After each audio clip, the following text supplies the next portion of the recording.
দর্শক স্ক্রিনে দেওয়া যে নাম্বারটা দেখছেন এই নাম্বারটা চ্যানেল কর্তৃপক্ষের নাম্বার। এই নাম্বার ইমেল এবং হোয়াটসঅ্যাপ আছে। যদি বোনটিকে ভালো লাগে তাহলে অবশ্যই আমাদের সাথে কথা বলবেন, আমরা তথ্য দিয়ে সহযোগিতা করার চেষ্টা করব। এটা ননদরা এই কাজটা বেশি করে। এইরকম যদি ননদ একটা আপনার কপালে জুটে তো আপনি কি করবেন?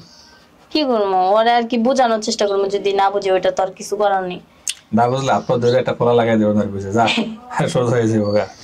আচ্ছা, দিন শেষে একজন পুরুষের শান্তির জায়গা কোনটি বলেন তো? সারাদিন কাজ কাম করে বাইরে, ধরেন আমরা স্বামী বাইরে কাজ কাম করতে হ্যাঁ টেস্টি কি আছে স্ত্রীর কাছে যেখানে আসলে অনেক কিছু আছে, ওইটা মানে একটা স্বামী স্ত্রী বুঝতে পারে যে কি আছে, এছাড়া কেউ বুঝতে পারে না। আপনি বিয়ে হয়েছে, নতুন একটা সংসারে গেছেন, ওই সংসারে যাওয়ার পরে মানায় চলতে হয় না? এই দায়িত্বটা কার? সে যে গেছে তার না ওই পরিবারের?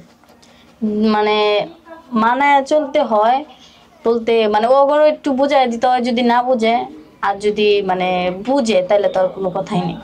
মানে নিজেরও আর কি চেষ্টা করতে হয় যে আমার মানায় চলতে হইবে, হ্যাঁ মানে কত কিছু। আর মানে শাশুড়ি যদি ভালো থাকে তাহলে বুঝাই দেয় কত কিছু, যদি মানে কাজ কাম পারে না এটা ভুল হয়েছে মানে অনেক আদর করে মানে বুঝায় বুঝায় কয়ে দেয়। নারীদের কোন আচরণে পুরুষরা বেশি কষ্ট পায়?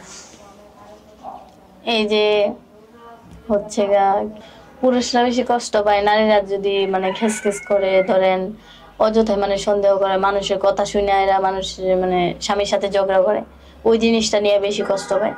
বেশি কষ্ট পায়। আর পুরুষের কোন আচরণে নারীরা কষ্ট পায়?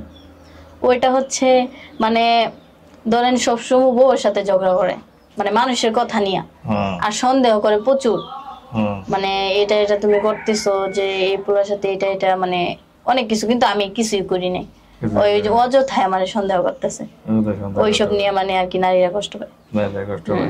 আচ্ছা, ভাবির সাথে দেবরের সম্পর্ক কতটুকু থাকা উচিত, মানে কেমন থাকা উচিত? ভালো ভালো সম্পর্ক। ভালো কি যে ভাই না থাকলে বা চান্স লইবে এরকম না? ওইরকম না, একটা মানে ধরেন ভাই বোনের সম্পর্ক কিরকম এরকম থাকা উচিত। আচ্ছা আচ্ছা, আপনি কি কাজ করতে বেশি ভালোবাসেন? কোন কাজ করলে আপনার ভালো লাগে? আমার ঘরের কাজ করলে বেশি ভালো লাগে, রান্না বান্না, ঘর দর গোছানো, এগুলা এইসব আমি করতে ভালোবাসি বেশি। আচ্ছা আচ্ছা আচ্ছা, আপনার কোনো প্রতিভা আছে, যেমন নাচ করা, গান করা, গজল করা থাকে না মানুষের, আপনার কিছু আছে এরকম? হ্যাঁ, গজল কই, আমি মাদ্রাসায় পড়ি না, মাদ্রাসায় পড়ছি। হ্যাঁ, আচ্ছা আচ্ছা, তা তো ভালো।